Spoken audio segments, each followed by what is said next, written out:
Good day to be indigenous. Get up, stand up. They are going to become more brutal. Couldn't cut, hitting cut again. Because all the hippies were trying to be Indians anyway.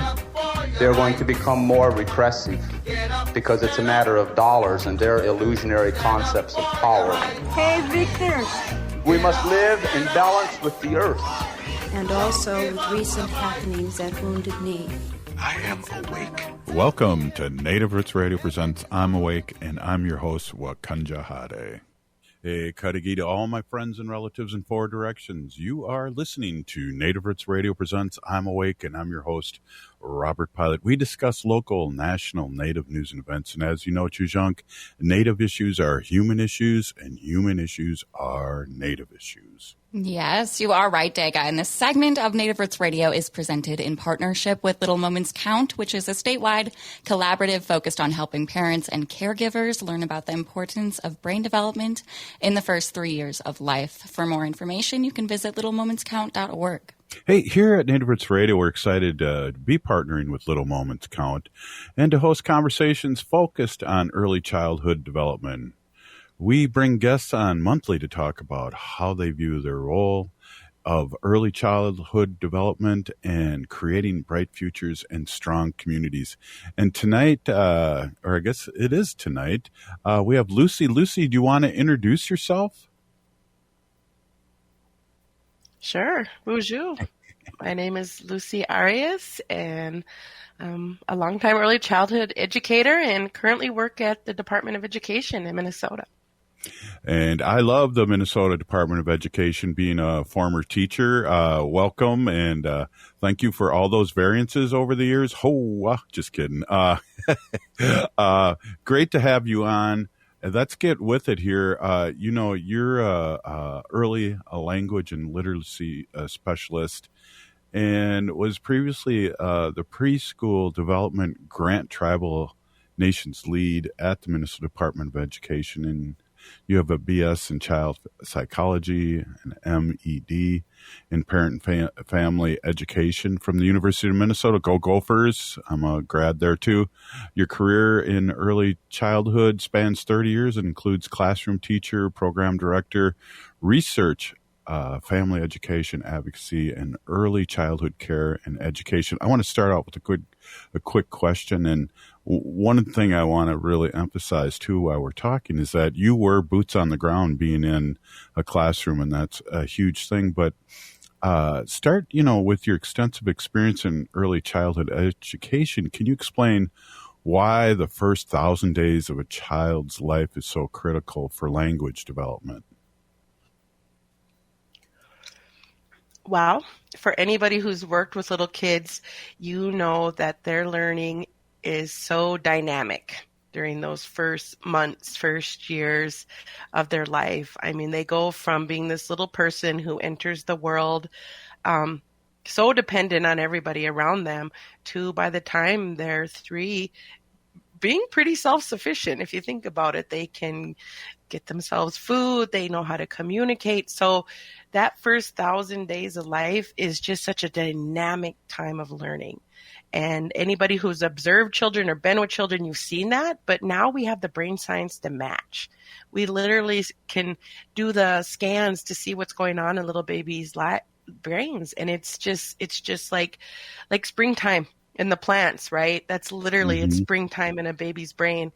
And that is the time that we have the greatest opportunity to really lay the foundation for their whole lives, and not just language and learning. Yeah.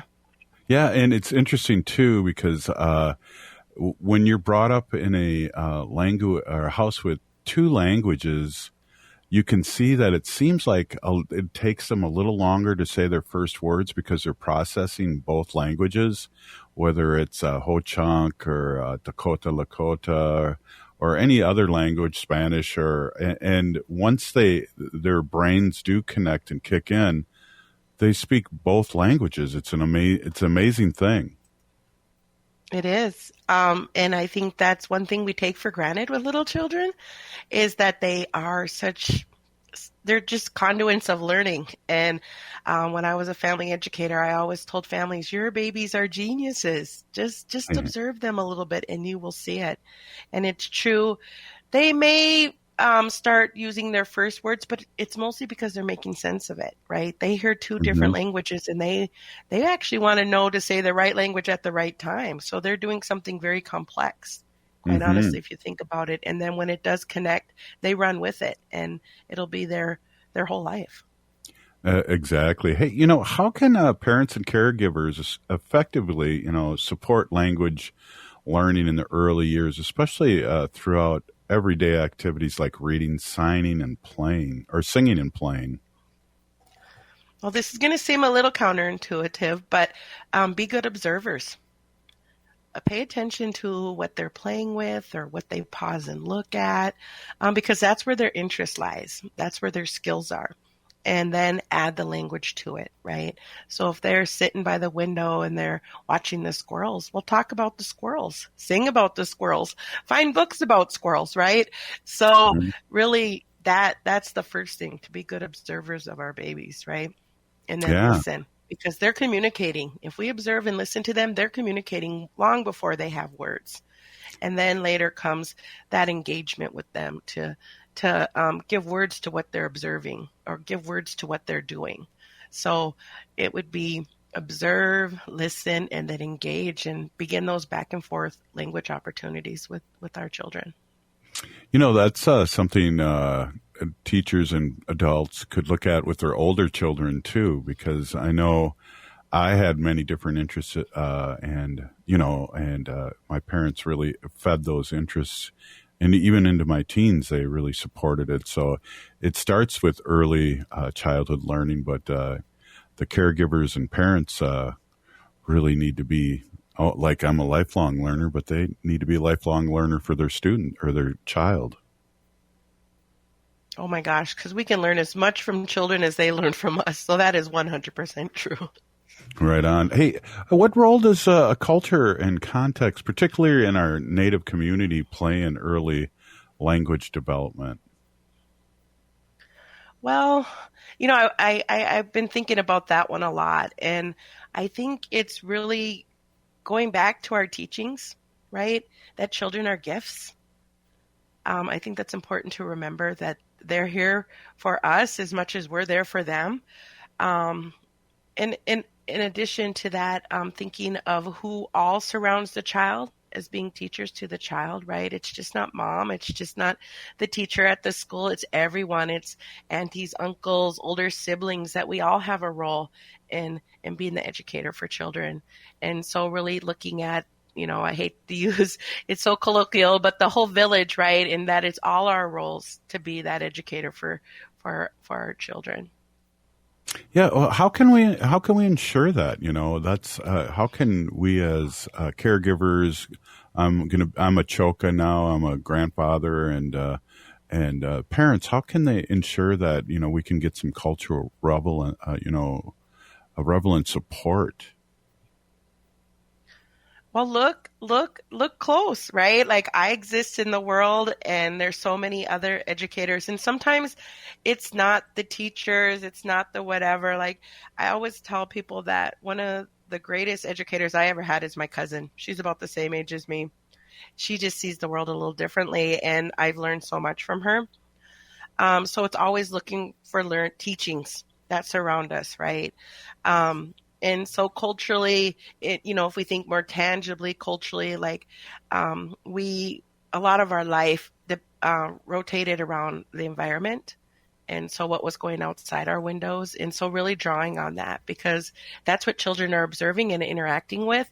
And that would be the easiest conduit of teaching, I would say, and would be very culturally aligned to who we were and are as Indigenous peoples. Yeah, right on. I know you talked a little bit about this, but what your experience, what's the most effective strategies to encourage, literacy? You talked about watching the children, but, in children under 3, is there more strategies that we can help support our caregivers and parents? give them opportunities to explore and to learn, right? A lot of times we want to keep our kids safe, but in reality, the greatest learning comes from when they stumble or when they break something, right? Because then we can teach them so much more. And if we think of language and literacy, we just don't show them, we tell them. And so that starts from birth. Often we'll be like, ooh, baby, no, talk to them. They're little spirits. They understand us, right? So talk to them and share with them everything we know, because they hear us, and it's going into their brains and into who they are. And so then always treat them as that conversational partner and as that learner. Do these strategies differ from working with families in the Native communities? I would say that for somebody who's worked with all families, I would say no. But at the same time, when I get to be in a space with Native families, I get to be my genuine self or my authentic self, right? I don't put on researcher Lucy hat or teacher Lucy hat. I get to be myself and use humor. Humor is a big part of that, and really drawing on their own experiences as parents and as learners themselves. Hey, right on. Yeah. We got to take a quick break. I've gone over. This is just so interesting. Hey, we're with Lucy Little Wolf Arias, and we're talking about early childhood development. This is Native Roots Radio presents I'm Awake.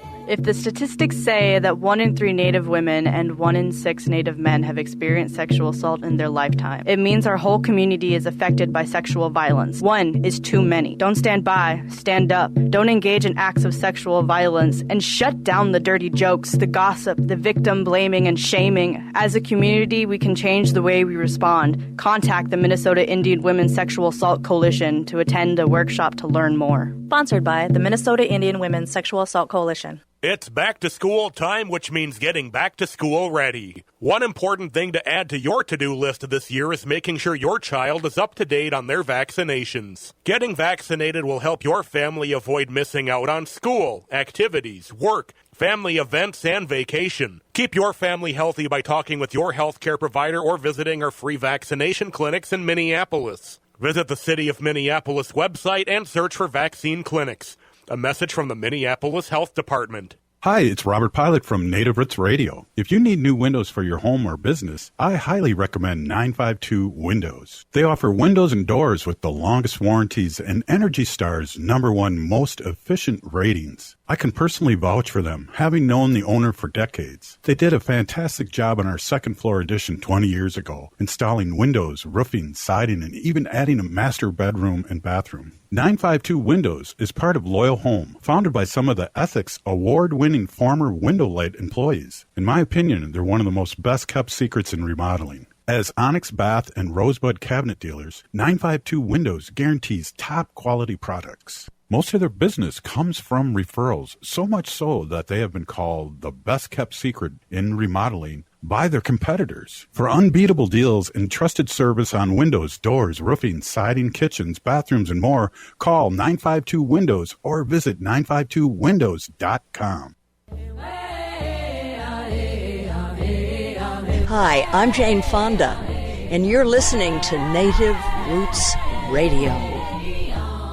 And we're back to Native Roots Radio presents I'm Awake, and this is Robert Pilot.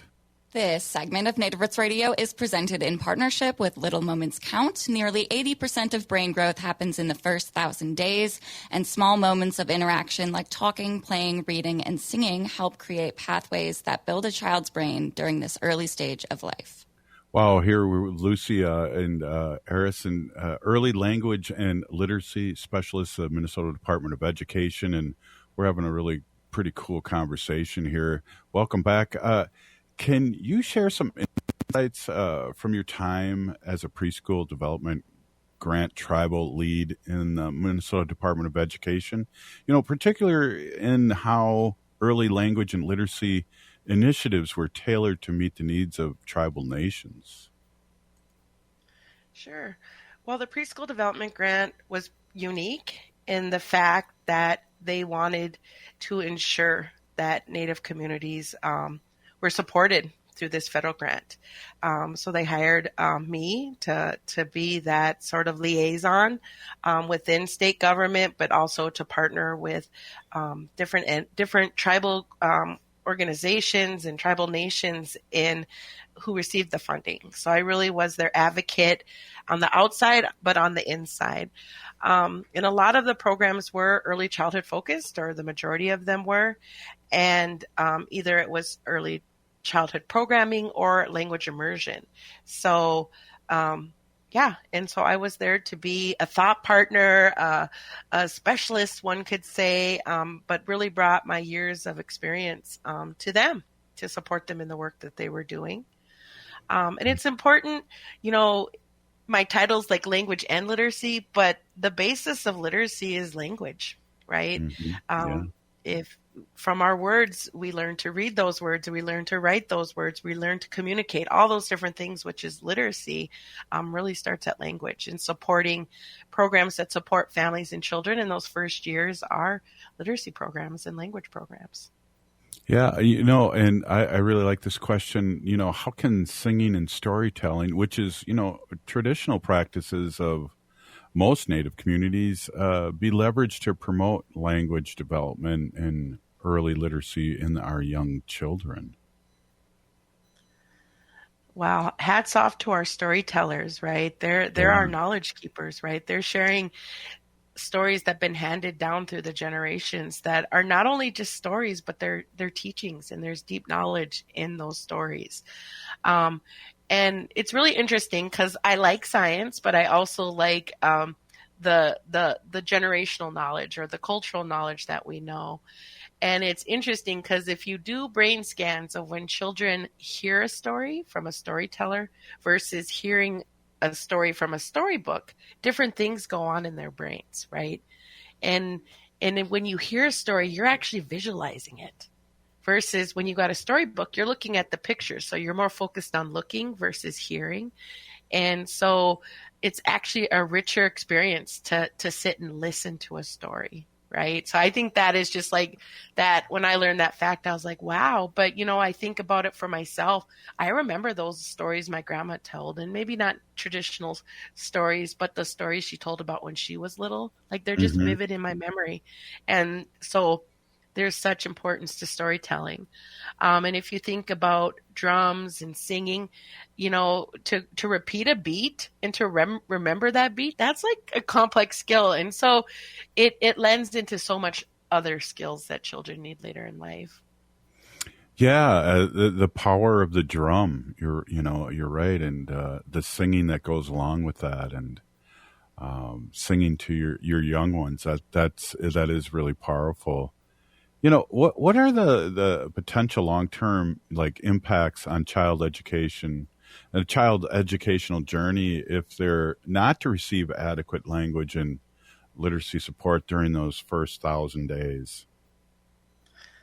Oh, geez. I don't like that question because I believe in the human spirit and resiliency and all those good things, right? That people have the capacity to learn just like you were saying, we're lifelong learners, right?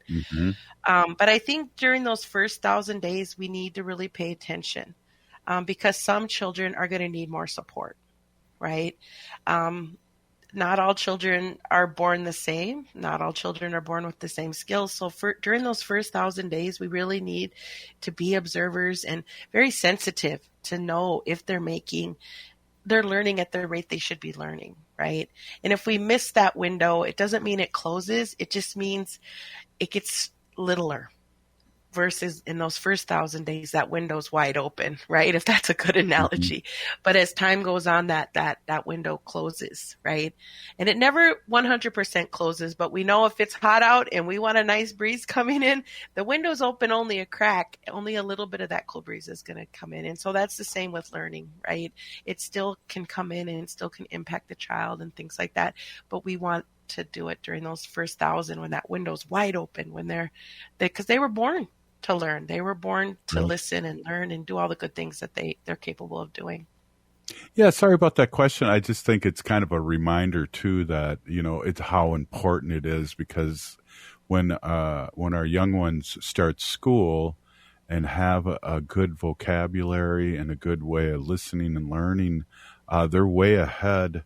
And so I just want to emphasize how important what you're speaking about today, and what little our program is talking about is really important. So yeah, I get what you're saying. No, I appreciate the question, but sometimes people think it's too late, and I never want people to think it's too late. But I have a thought. Let me just put it together. Just did a couple of things. Is that we need to really not think, oh, they'll catch up, or, oh, they're just little, they don't need to know that, or, you know, when they're little, they sleep all the time, I don't need to engage with them as much, or, you know, all the things we do when they're little, right? When in reality, that's the time they need the most of us. Yeah, definitely. Hey, you know, you've been doing this for 30 years in the field, and what is some of the most significant changes you've seen in how we approach early child education? Well, it's kind of funny when I was just getting into the field, because I kind of got there by accident, but I was at dinner with my uncle, who was a principal of a school. And he said, "Why are you doing that? You're just babysitting little kids." You know, he used that "just" word in there, like my role didn't matter. And I think, and we still have a lot of work to go, but I think more and more people are recognizing that monument, that just important first 1,000 days, that first 5 years, that first 8 years, and really recognizing that that's our opportunity as adults to really to create that foundation for children so they can go on and really achieve the things they're meant to achieve in this world. Wow, that's heavy. And, you know, what do you see for the future of our children, in particular Native American and our Native American communities? You know, it's a beautiful thing. It really truly is. And maybe because I'm getting older and I'm getting to be that grandma age, I see the brilliance. I see it every day in our young people and in our babies. I see the genius and the brilliance, and it seems to be like more and more. I don't know if I'm more appreciative of it because I'm getting old, but I see it and I feel it, and I feel the energy. And I think also our community is remembering that teaching, that our babies are a gift more and more. And just so many initiatives and so many good people out there doing the work. Because 30 years ago, there was some Head Start teachers. There was, you know, a few. I mean, if you've been a teacher for a while, you know, there was a few Native teachers out there, right?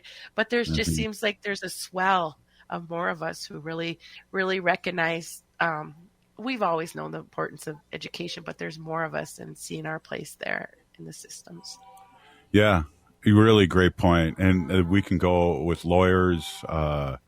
You know, people are professional, and there's many more people that are in those fields because of education, and how we connect as Native people now in early education. I want to just give you a big peeny-gigi. Thank you so much for coming on. Again, we had you on a while ago, and it's great to see you again. Miigwech, I'm glad to join you guys here today. Right on.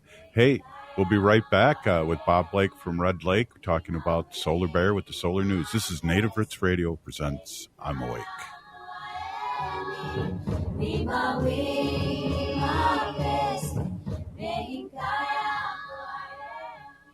Minnesota has the only original wolf population in the continental United States. And 80% of Minnesotans believe the wolf should be protected. Howling for Wolves is asking Minnesotans to respect our true wildlife manager, the wolf. Their survival is critical to our ecosystems, our communities, and even our economy. As highly intelligent animals with strong social bonds, Minnesota wolves deserve to be protected and admired. Learn more at howlingforwolves.org. Let's live and let howl.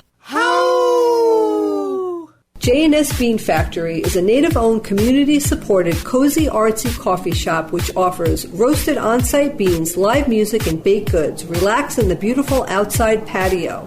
City Pages writes, voted top 10 coffee shops.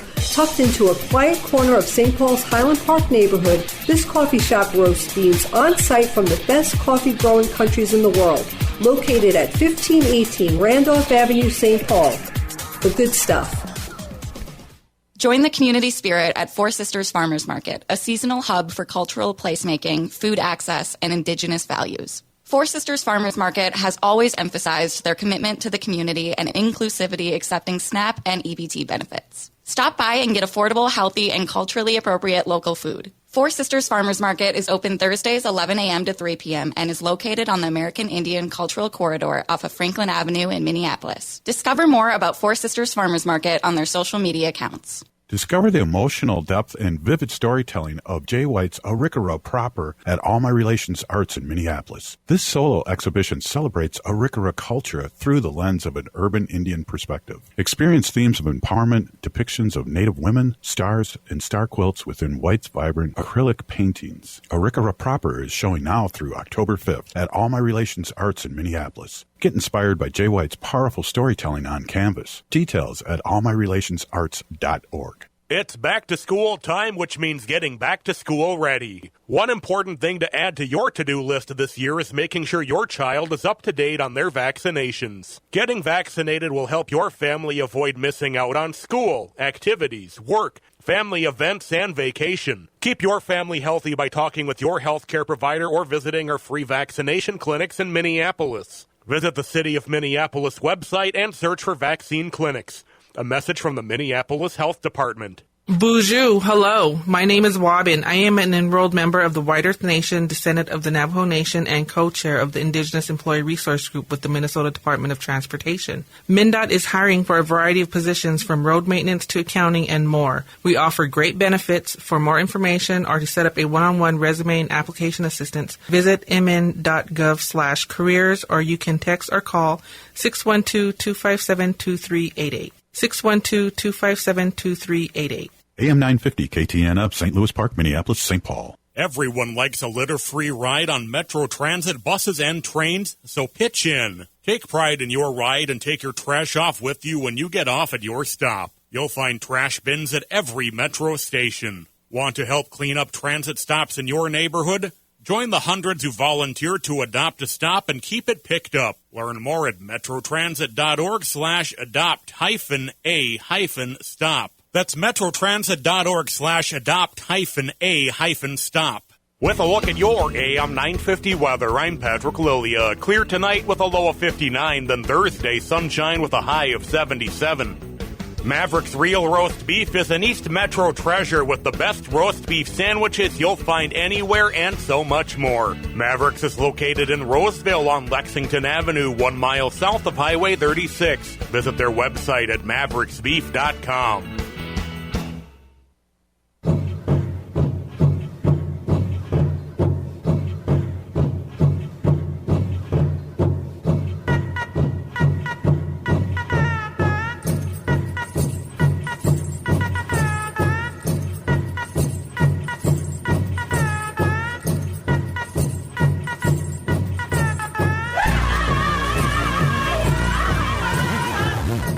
Welcome back to Native Roots Radio presents I'm Awake, and this is Robert Pilot.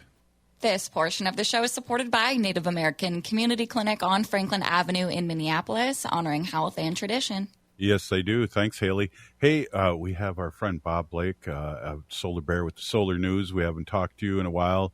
And I just got back, Bob, from the DNC, Hoa, and we were hanging out there. Wow, Robert, that is awesome. Yeah, that stuff looks pretty exciting. What's happening down there in Chicago? The Solar Bear will be they'll have a segment of me on the DNC next hour. So they came up here. They filmed me today. We got the shot in. It was supposed to be live.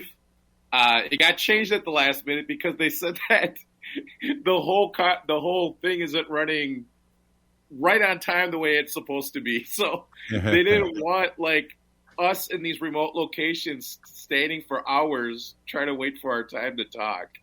So Crazy. They filmed our part today, but they're going to say it's live, but everyone, I'm telling you, it ain't live. So wait a minute now. I know the DNC plays videos, and so you're going to be at the big screen during the convention? Yeah. It's going to look like a conversation between me and Mayor Williamson. And and what it is, it's a focus on 3 small businesses across the country that have benefited from policies that were implemented by the Biden-Harris administration. Wow, very cool. They should have flew you down. Come on. Well, what was funny is when they first asked me, I told them, I said, okay, so I'm in a documentary. I got to be in this documentary that Patagonia is doing. And then I have to fly out to Seattle on Thursday. Tomorrow morning, I have to fly to Seattle tomorrow morning. And then I have to go to the Black Heart here after we get done with this for the launch of the Future Fund, which is this is Bob Lake acting as just a regular citizen out here. But I am on the board of directors for the Future Fund, and we are a political action committee, supporting candidates that are running for office here in the state of Minnesota that are believers in renewable energy and climate change and, those things that we believe that we want at that policy level. So that's exactly what the Future Fund is all about, and we are having the launch party tonight at the Black Heart on University Avenue.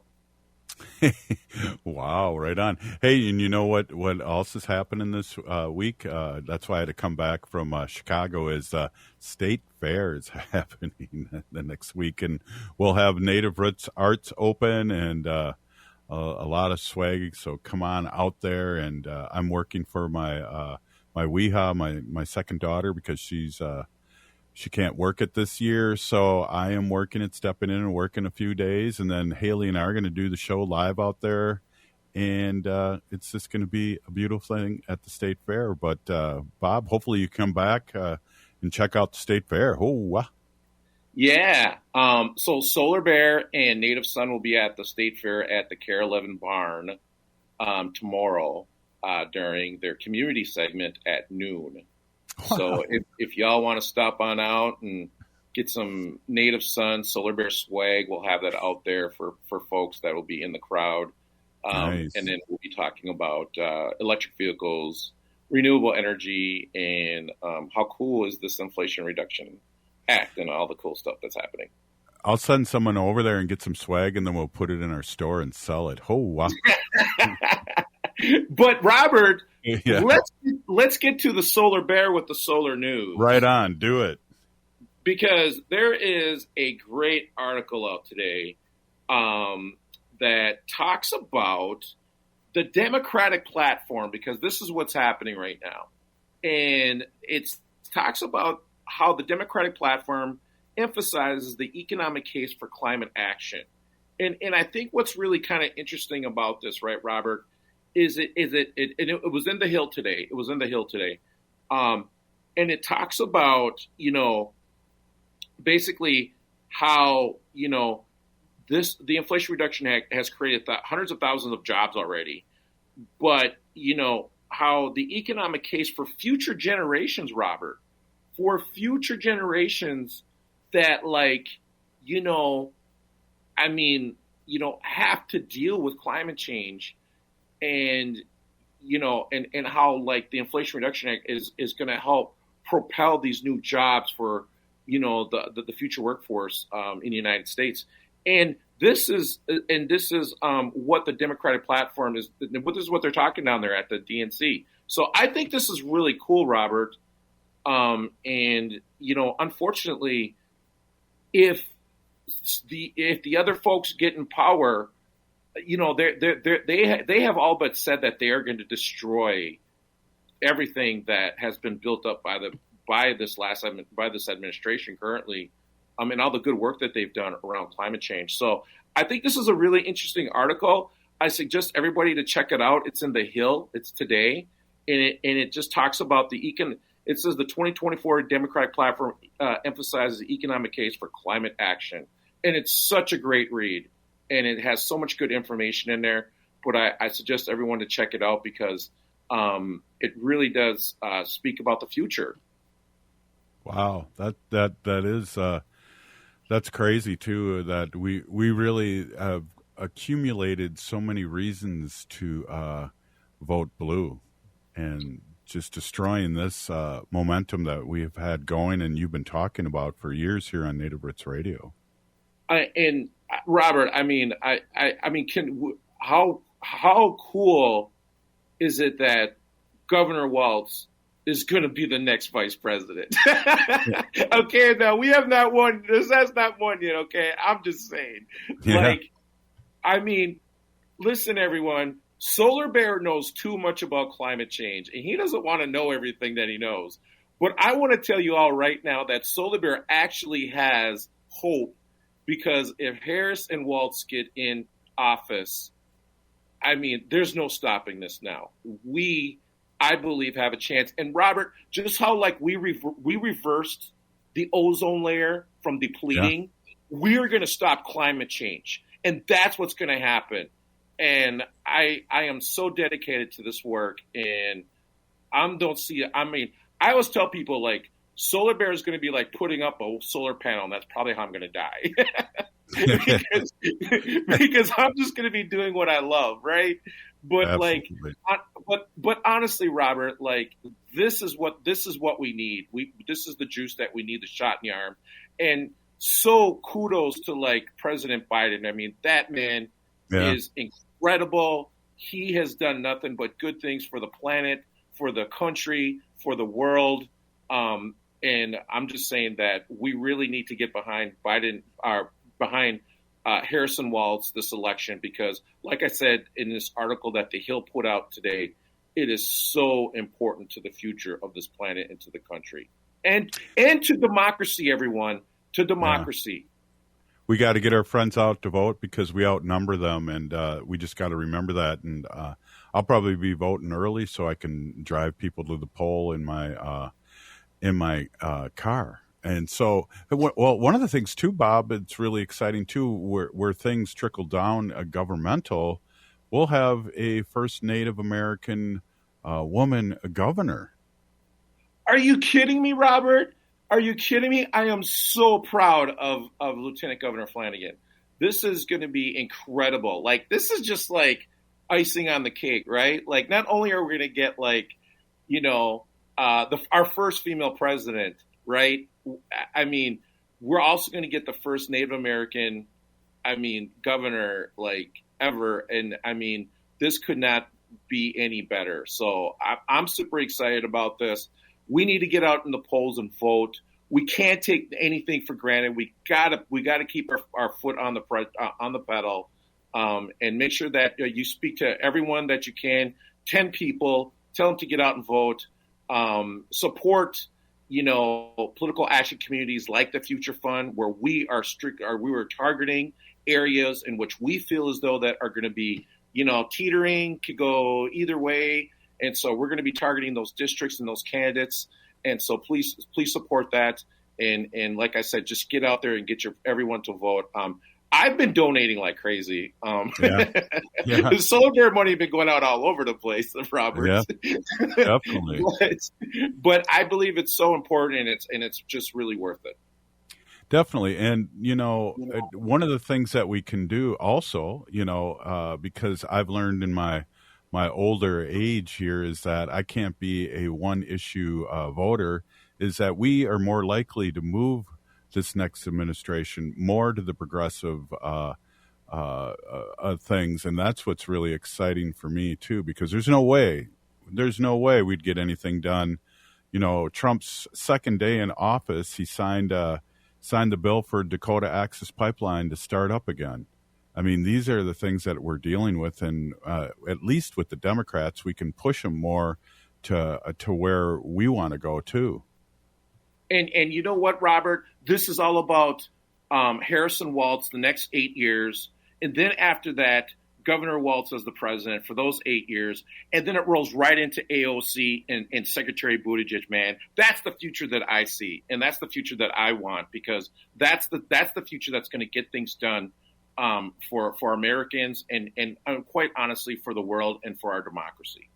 Well, yeah, we lead the world, And again, I am not a one issue voter, and we need to support the juice and also help guide them in a good way with these energy policies. Yeah, no, Robert, and that's what's really exciting is that the policies that are being put down that have been implemented by this administration will flow into the next. But people, it ain't going to happen if we don't get out and vote. We got to keep the pedal keep our foot on the pedal. And I'm just super excited. And that's the Solar News with the Solar Bear. Oh, thanks, Bob Blake. Good to see you. All right, and we'll look for you tonight on the DNC live feed. Hey, this is Native Roots Radio, and we'll be back right after this short break. See ya. It's back to school time, which means getting back to school ready. One important thing to add to your to-do list this year is making sure your child is up to date on their vaccinations. Getting vaccinated will help your family avoid missing out on school, activities, work, family events, and vacation. Keep your family healthy by talking with your healthcare provider or visiting our free vaccination clinics in Minneapolis. Visit the City of Minneapolis website and search for vaccine clinics. A message from the Minneapolis Health Department. Discover the emotional depth and vivid storytelling of Jay White's Arikara Proper at All My Relations Arts in Minneapolis. This solo exhibition celebrates Arikara culture through the lens of an urban Indian perspective. Experience themes of empowerment, depictions of Native women, stars, and star quilts within White's vibrant acrylic paintings. Arikara Proper is showing now through October 5th at All My Relations Arts in Minneapolis. Get inspired by Jay White's powerful storytelling on canvas. Details at allmyrelationsarts.org. No one should have to choose between a paycheck and their health. Whether it's for a new baby, an unexpected illness, or an aging parent, Minnesotans deserve time to care for themselves and their families. That's why Minnesota Democrats are fighting for all working people to have paid family and medical leave. The time is now. Contact your legislator and tell them to pass paid family and medical leave for Minnesota. Learn more at paidleavemn.org. That's paidleavemn.org. Paid for by the Minnesota AFL-CIO. The City of Minneapolis is now on Native Roots Radio with Minneapolis AIR. AIR stands for American Indian Relations. Guest host Christine McDonald talks to people about important things affecting the city's Native communities. Minneapolis AIR dives into topics like public safety, public health, elections, and so much more. Tune in to Minneapolis AIR on Native Roots Radio from 5 to 6 p.m. on the second Wednesday of every month, right here on AM 950.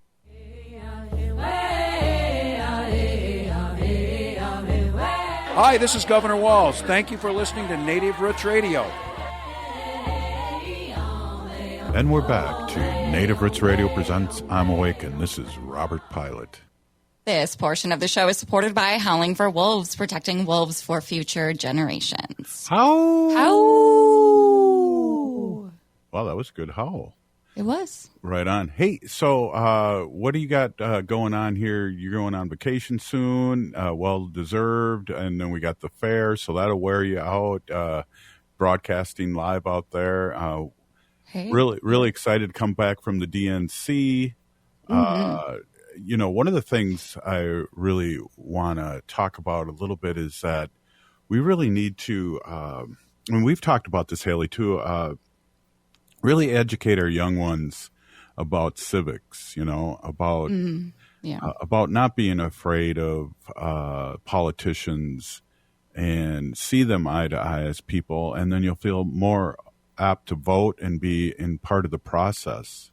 Yeah, it's really all about humanizing them. I remember being a kid and I only had like one civics class, and that was in high school, probably for half a year, not even the full year. But that was really the only class where we dug into, what voting is and the different types of elections you can vote in. But yeah, it's, as a kid, you're like, oh, those are politicians and they're like famous people and I'm never going to be able to talk to them. But the more that, you develop relationships with people in these positions, the more that you humanize them and the more likely you are to be able to discuss topics. Even if you don't agree, it's easier to have those conversations and just humanize everything, focus on the needs of what both people are looking for. And yeah, civics just needs to be taught more in general. Yeah, definitely. And, like you said, these people put their pants on the same way as everybody else, and you can go talk to them up at the Capitol. You can talk about policy, and I'm talking about local, and you can differ from them. I remember, when Line 3 happened here up in Minnesota, and Peggy Flanagan wrote that rebuttal about walls. But again, I'm big picture. I'm not one issue voter, and it's important to remember that my vote has become more mature over the years, and we're looking at the big picture and how we can move our politicians to a good way. Yeah. And I remember there was this something, I think it was a tribal chairman of Red Lake at the opening of the Red Lake College here in Minneapolis. And he said that, our young students and the next generation coming up, we're still fighting the same battles, but there's a different type of way that we have to fight these battles. It's not coming in guns a-blazing, focused on one, don't get me wrong, very important topic and an issue. But also we have to come into these battles in a different way and in an intellectual way, in a smart way. It's not, it may be one battle, but the war is long, and there are many, many things, to be working on. I'm glad you brought that up. That hit me when he said that. That's a good young memory. Thanks. Because I do remember that once you said that. Yeah. And it really was like, wow, we of course we need to be frontline and protesting these important issues, but also we need people who can run the long battle and, be lawyers or be doctors, be these people in these spaces, be politicians, run for office. Right. And one thing that has always stuck with me that Representative Heather Keeler has said, and Senator Mary Kunesh has been on the show every Friday, and they say, we have our doors open. We want to talk to people. We want to hear from, the people that we represent. So, don't be afraid to go to their office, call them, email them, and hold them accountable. That's what they're there for. Well, and they like that, too. And not only our native ones, but everyone welcomes to come in and have a civil conversation, and they can't know everything, and to be able to articulate your concerns in a good way, and then you knock the door down and protest if they don't listen. Yeah, it's that's the old AIM way too. American Indian Movement. You tap on the door, and if they don't open the door, and you keep on tapping louder and louder, and then you knock the door down, and that was then in the 60s and 70s, and now we're a lot smarter, and we're ingrained in government and in policy and with our own politicians too. So we're doing it a lot smarter. But every once in a while, you got to pull out that protest sign and speak your mind and your truth, and they listen. Yeah. Yep. And it's not, of course, boots on the ground work matters, intensely. But you also have to remember some people may be working secretively or, in a different way that you may not be able to notice that, or, people just work in different ways. Yeah, that is a really good point. And I know with every form of government, including government I work with, there is things that are talked about in a good way that can't get out right away. So there is that too. And you have to negotiate and do things behind closed doors in order to get some stuff going. So, well, in this election too, when we have such contrasts like this between political parties, it's very clear to see who, like Bob Blake was just saying in the last segment, who is more likely to be able to take these progressive policies and put them in place. I mean, we look at the Republican Party right now, and absolutely not would Donald Trump do anything to, stop pipelines or, go into renewable energy. He's really, there's a party that's for people and for positive change, and then there's the other one that's not. Yeah, and still trying to figure out what they're for, because I know what they're against, and they show it with their disrespect to women, to people that aren't like them, to BIPOC people. And that was one of the things that at the DNC is that we had the whole Rainbow Coalition that we talked about in the 80s and 90s are really happening now, and it's really good to see, it's just going to get better and better as long as we show up and speak our truth. Yep, you're exactly right. Well, hey, back to school is coming up, and there's a really cool thing going on at one of our favorite spots, Robert, on Franklin Avenue in Minneapolis. You want to guess the place? Maria's Cafe? Close. It's close to it. Powwow Grounds Cafe. Come on. Iconic Powwow Grounds Cafe. There's going to be a music festival and backpack giveaway, back to school jams. Keith Secola, good old Uncle Keith, will be there performing. Yes. This is this Saturday, August 24th. At Powwow Grounds in Minneapolis, 1414 East Franklin Avenue. It is a free concert, open to the public from 3 to 6 p.m. Keith Secola will be there with Chaz Wagner. It's Lil Lee, Joe Big Bear, Mateus Big Bear, and Jada Brown, our friend. Yes. Yeah, we'll have to, definitely get out there to Powwow Grounds. There's going to be music, food, school supplies, and more.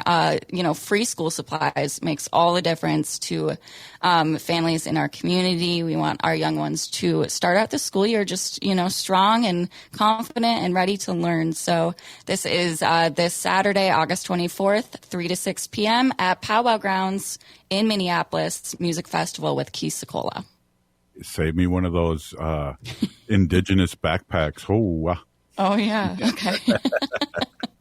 I'm excited. It'll be fun. And then if you're going to be at the fair, make sure to come check out Native Roots Trading Post in the West End Market. And then this Sunday is Indigenous Peoples Day at the fair. Yeah, definitely. And thank you for mentioning that. We'll be out there. And on Sunday, I'll be walking around aimlessly, but I'll make it there. And that's when our kids, not your and my kids, our kids will be at the Native Roots Trading Post. And so stop by, get a T-shirt, say hello, and we'll be doing live broadcasts from there. So that'll be fun. And it's always cool. It's always cool, too. So it's great.